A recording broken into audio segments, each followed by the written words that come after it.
ಈಗ ಎಕ್ಸಾಕ್ಟಾಗಿ ನೀವು ಹೋಗುವಂಥ ಸಂದರ್ಭದಲ್ಲಿ ಹೇಳ್ತಾ ಇದ್ರಿ ಒಬ್ಬರನ್ನ ನಿಮ್ಮ ಮುಂದೆನೇ ಮೃತದೇಹನ ಎತ್ಕೊಂಡು ಬಂದರು ಅಂತ.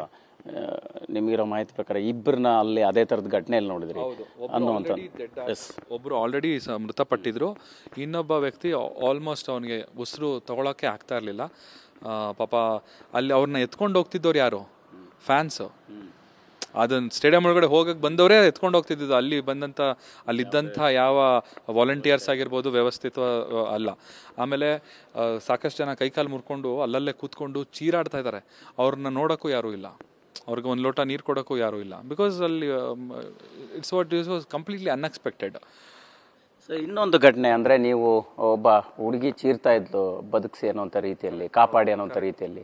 ಸೊ ಆ ಕಾಲು ಅಂದರೆ ನೇತಾಡ್ತಾ ಇತ್ತು, ಅವ್ರ ಸ್ನೇಹಿತರೊಬ್ಬರು ಅವ್ರ ಕಾಲನ್ನ ಹಿಡ್ಕೊಂಡು ಹೋಗ್ತಾ ಇದ್ರು ಅನ್ನೋಂಥದ್ದು. ಆ ಘಟನೆ ನೀವು ಕಂಡಾಗ ನೀವು ಯಾರೆಲ್ಲ ಜೊತೆಗಿದ್ರಿ, ಅಲ್ಲೆಲ್ಲ ಹೆಂಗೆ ಆ ಕಷ್ಟಕರ ವಾತಾವರಣ ಫೇಸ್ ಮಾಡೋಂಥದ್ದು ಆಯಿತು? ನಾನು ಮತ್ತು ನಿಖಿಲ್ ಅಂತ ನನ್ನ ಫ್ರೆಂಡ್ ಇಬ್ಬರು ಹೋಗಿದ್ವಿ ಇದು ನೋಡೋಕ್ಕೆ. Because he was also big fan of RCB. So ಆ ಘಟನೆಯನ್ನು ನೋಡ್ತಾ ಇದ್ರೆ ಆ ಹುಡುಗಿ ನಾರ್ತ್ ಈಸ್ಟ್ ಹುಡುಗಿ, ಕರ್ನಾಟಕದವರಲ್ಲ, ಈ ಮಣಿಪುರ ಸಮಥಿಂಗ್ ಆ ಕಡೆ ಇರ್ಬೋದು ಅವ್ರೇನೋ. ಅವ್ನ ಮುಖದಲ್ಲಿ ನೋಡಿದ್ರೆ ಆ ಥರ ಅನಿಸ್ತಿತ್ತು. ಆಕೆಗೆ ಉಸಿರಾಡೋಕೆ ಆಗ್ತಾ ಇಲ್ಲ, ತುಂಬ ಸಣ್ಣ ಇದ್ದಾಳೆ ಆ ಹುಡುಗಿ. ಆಕೆನ ತುಳ್ಕೊಂಡು ಹೋಗಿದ್ದಾರೆ.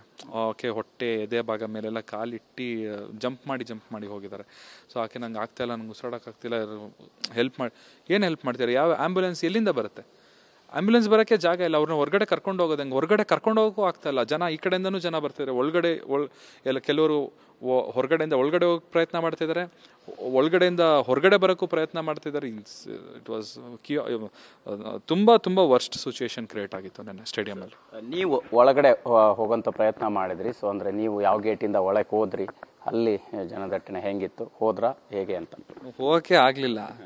ಸೊ ಗೇಟಿಂದ ಇಷ್ಟು ದೂರ ಇಲ್ಲಿ ನಿಂತ್ಕೊಂಡ್ರೆ ಅಲ್ಲ ಜಂಗುಳಿಯಲ್ಲಿ ನಿಂತಿದೆ. ನಾನು ಅಂದ್ಕೊಂಡೆ, ನನಗೆ ಗೊತ್ತಾಗೋಯ್ತು, ನಾನು ಏನಾದರೂ ಅಲ್ಲಿ ಹೋದರೆ ನನಗೆ ಉಸಿರಾಟಕ್ಕೆ ತೊಂದರೆ ಆಗುತ್ತೆ, ನನ್ನ ಪ್ರಾಣಕ್ಕೆ ತೊಂದರೆ ಆಗುತ್ತೆ ಅಂತ ನನಗೆ ಗೊತ್ತಾಯಿತು. ಸೊ ಆ ಕಾಮನ್ ಸೆನ್ಸ್ನ ನಾನು ಯೂಸ್ ಮಾಡಿದೆ. ಆ ಕಾಮನ್ ಸೆನ್ಸ್ನ ಎಲ್ಲರೂ ಯೂಸ್ ಮಾಡಿದ್ದಿದ್ರೆ ಪ್ರಾಬಲಿ ಅದೊಂದು ದುರ್ಘಟನೆ ಸಂಭವಿಸ್ತಾ ಇರಲಿಲ್ಲ. ಇಲ್ಲಿ ನಾವು ಸಂಭ್ರಮದಲ್ಲಿ ಇದ್ವಿ ಸರ್, ಎಲ್ಲರೂ ಸಂಭ್ರಮದಲ್ಲಿ. ಸರ್ ನಾವಾಗ ಸರ್ಕಾರ ತಪ್ಪು ಅಂತ ಹೇಳೋಕ್ಕಾಗಲ್ಲ, ಇಲ್ಲ ಅಂತ ಹೇಳಿದ್ರೆ KSCA ತಪ್ಪು ಅಂತ ಹೇಳೋಕ್ಕಾಗಲ್ಲ, ಇಲ್ಲ ಅಂತಾರೆ ಜನಗಳ ತಪ್ಪು ಅಂತ ಹೇಳಲ್ಲ. ಎಲ್ಲ ಸಂಭ್ರಮದ ಒಂದು ಪರಮಾವಧಿ, ಅದೊಂದು ಪೀಕ್ ಲೆವೆಲ್ ಆಫ್ ಸಂಭ್ರಮ ಸರ್. ಅದು ನಾನು ನೋಡೇ ಇಲ್ಲ, ಜೀವನದಲ್ಲಿ ನೋಡೇ ಇಲ್ಲ. ಅದು ಈ ರೀತಿ ದುರಂತ ಆಗಿ ಎಂಡ್ ಆಗುತ್ತೆ ಅನ್ನೋದು ನನ್ನ ಕನಸಲ್ಲೂ ನಾನು ಊಹೆ ಮಾಡಿರಲಿಲ್ಲ. ಸೊ ಇಲ್ಲಿ ಏನಾಯಿತು ಅಂತ ಹೇಳಿದ್ರೆ, ಆ ಸಂಭ್ರಮದಲ್ಲಿ ಅದೊಂದು ಆಗೋಗ್ಬಿಟ್ಟಿದೆ, ಒಂದು ದುರ್ಘಟನೆ ಸಂಭವಿಸ್ಬಿಟ್ಟಿದೆ. ಬಟ್ ಆದ್ರೂ ನಮ್ಮ ಸನ್ಮಾನ್ಯ ಮುಖ್ಯಮಂತ್ರಿಗಳಾದ ಸಿದ್ದರಾಮಯ್ಯ ಸಾಹೇಬರು ಹಾಗೆ DK ಶಿವಕುಮಾರ್ ಸಾಹೇಬರು ಇಬ್ಬರೂ ತನಿಖೆಗೆ ಆಗ್ರಹ ಮಾಡಿದ್ದಾರೆ. ಖಂಡಿತವಾಗ್ಲೂ ಇದರಿಂದ ಯಾರ್ಯಾರಿಗೆ ತೊಂದರೆಗೆ ಒಳಗಾಗಿದ್ದಾರೆ ಅವರಿಗೆಲ್ಲ ನ್ಯಾಯ ಸಿಗಲಿ ಅಂತಲೇ ನನ್ನ ಮಾತು. ನೀವು ಅದೇ ಹೇಳ್ತಾ ಇದ್ರಿ, ಗೇಟ್ ನಂಬರ್ 10 ಇಂದ 3 ಹೋಗೋಕ್ಕೆ ಎಷ್ಟು ಸಮಯ ನಿಮಗೆ ಬೇಕಾಯಿತು? ಸೊ ಆ ಸಮಯದಲ್ಲಿ ಆ ಘಟನೆ ನಡೆದಂಥ ಸಂದರ್ಭದಲ್ಲಿ, ಸೊ ಅಂದರೆ ನೀವು ಒಳಗೆ ಹೋಗೋದನ್ನು ಬಿಟ್ಟು ಹೊರಗೆ ಬರೋಂಥ ಪ್ರಯತ್ನ ಮಾಡಿದ್ರೆ ನಿಮ್ಮ ಜೊತೆ ಅಲ್ಲಿ ಜನರು ಅದೇ ಅಭಿಪ್ರಾಯದಲ್ಲಿದ್ದರೆ, ಅಥವಾ ಮತ್ತೆ ಕಾಂಪೌಂಡ್ ಹಾರುವಂಥದ್ದು ಹತ್ತುವಂಥದ್ದು ಅದು ಸರ್ವೇ ಸಾಮಾನ್ಯ ಆಗಿತ್ತು. ಬಟ್ ಅಲ್ಲಿ ಹೆಂಗೆ ಕಾಣಿಸ್ತು ಅಂತ?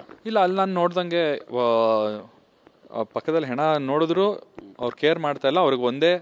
ಅವ್ರಿಗಿರೋ ತಲೆಯಲ್ಲಿ ಒಂದೇ, ನನ್ನ ಸ್ಟೇಡಿಯಂ ಒಳಗಡೆ ಹೋಗ್ಬೇಕು. ಎಲ್ಲರೂ ಈ ಥರ ಇದ್ದಾರೆ.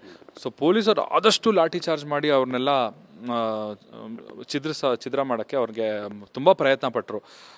ಯಾವಾಗ ಸ್ಟೇಡಿಯಮಲ್ಲಿ ಸೌಂಡು ನಿಲ್ತು ಆವಾಗ ಎಲ್ಲರೂ ಸ್ವಲ್ಪ ಸಮಾಧಾನ ಆದರು. ಓಕೆ, ಇವೆಂಟ್ ಒಳಗಡೆ ಮುಗ್ದಿದೆ ಅಂತ ಅಂದಾಗ ಆವಾಗ ಸ್ವಲ್ಪ ಸಮಾಧಾನ ಆಗಿ ಎಲ್ಲರೂ ಒಬ್ಬೊಬ್ಬರಾಗೆ ಹೊರಗಡೆ ಹೋಗೋಕ್ಕೆ ಟ್ರೈ ಮಾಡಿದ್ರು. ಅವರು ಅಂದರೆ ಮೃತದೇಹಗಳನ್ನು ತೆಗೆದುಕೊಂಡು ಹೋಗ್ತಾ ಇದ್ರು, ಬಟ್ ಅವರಿಗೆ ಚಿಕಿತ್ಸೆ ಕೊಡುವಂಥ ಸಾಧ್ಯತೆಗಳಂತೂ ಅಲ್ಲಿ ಇರಲಿಲ್ಲ.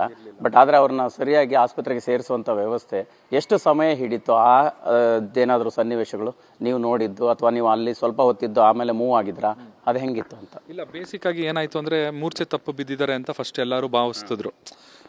ಮೋಸ್ಟ್ಲಿ ಮೂರ್ಛೆ ಜ್ಞಾನ, ಅನ್ಕಾನ್ಷಿಯಸ್ ಆಗಿದ್ದಾರೆ ಅಂತ. ಬಟ್ ಅನ್ಕಾನ್ಷಿಯಸ್ ಅಲ್ಲ, ಪಾಪ ಅವ್ರ ಪ್ರಾಣನೇ ಹೋಗ್ಬಿಟ್ಟಿದೆ already. They were brought dead to hospital ಅಂತ ರಿಪೋರ್ಟ್ಸ್ಗಳು ಬಂದಿದೆ. ಸೊ ಪಾಪ ಅವ್ರು ಏನು ಮಾಡ್ತಿದ್ದಾರೆ, ನಾವೆಲ್ಲ ನೋಡ್ತೀವಿ, ಯಾರೋ ಒಬ್ಬ ಮೂರ್ಛೆ ತಪ್ಪಿದ್ದಾಗ ನೀರು ಕುಡಿಸ್ತಾರೆ, ಇಲ್ಲ ಮುಖದ ಮೇಲೆ ನೀರು ಎರಿಸ್ತಾರೆ, ಇಲ್ಲ ಕೆನ್ನೆಗೆ ಹೊಡಿತಾರೆ, ಇಲ್ಲ ಕಾಲು ಉಜ್ತಾರೆ, ಕೈ ಉಜ್ತಾರೆ, ಎಲ್ಲ ಪಾಪ ಪ್ರಯತ್ನ ಮಾಡ್ತಾ ಇದ್ದಾರೆ. ಬಟ್ ವರ್ಕ್ ಆಗಿಲ್ಲ ಸರ್. ಅಷ್ಟೊತ್ತಿಗೆ ಪ್ರಾಣಗಳೇ ಹೋಗ್ಬಿಟ್ಟಿದೆ ಅಷ್ಟೊತ್ತಿಗೆ. ಬಿಕಾಸ್ ಆಕ್ಸಿಜನ್ ಯಾವಾಗ ಕಮ್ಮಿ ಆಗುತ್ತೆ, ಸೊ ಅಲ್ಲೇ ಆಟೋಮೆಟಿಕ್ ಆಗಿ ಪ್ರಾಣ ಹೋಗ್ಬಿಟ್ಟಿರುತ್ತೆ.